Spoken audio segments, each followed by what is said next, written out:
Ketua DPRD Bali tunggu surat keputusan dari Partai Gerindra terkait status Wakil Ketua DPRD Bali Jero Gede. Sebelumnya Jero Gede pernah dinyatakan positif konsumsi narkoba saat tes urin yang dilakukan oleh BNN Bali.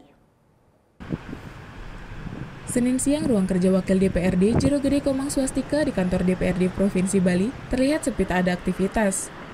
Jero Gede yang terlibat kasus peredaran narkoba jenis sabu kini merupakan DPO Polresta Denpasar. Ketua DPRD Bali Adi Wiryatama mengaku prihatin dengan Wakil Ketua DPRD Jero Gede yang terlibat kasus peredaran narkoba. Ia berharap tersangka agar segera menyerahkan diri sehingga kasus ini tidak sampai mengganggu kenyamanan kerja di DPRD Bali. Terkait dengan sikap DPRD, pihaknya masih menunggu surat keputusan dari Partai Gerindra.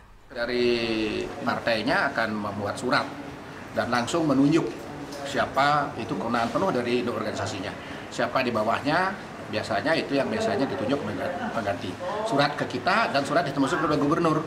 Gubernur akan menulis surat juga kepada kita, kemudian karena di sini dengan SK Mendagri ditindaklanjuti dengan ke Mendagri. Begitu turun sikap Mendagri, kita juga akan lakukan segera dengan Pak Gubernur melakukan pelantikan antar waktu.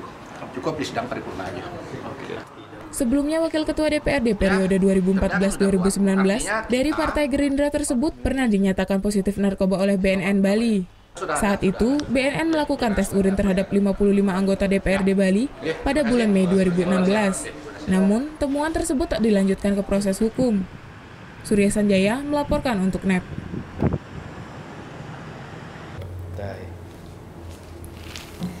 Udah selesai kan nontonnya? Nah, jadi jangan lupa buat like, komen, dan subscribe ya.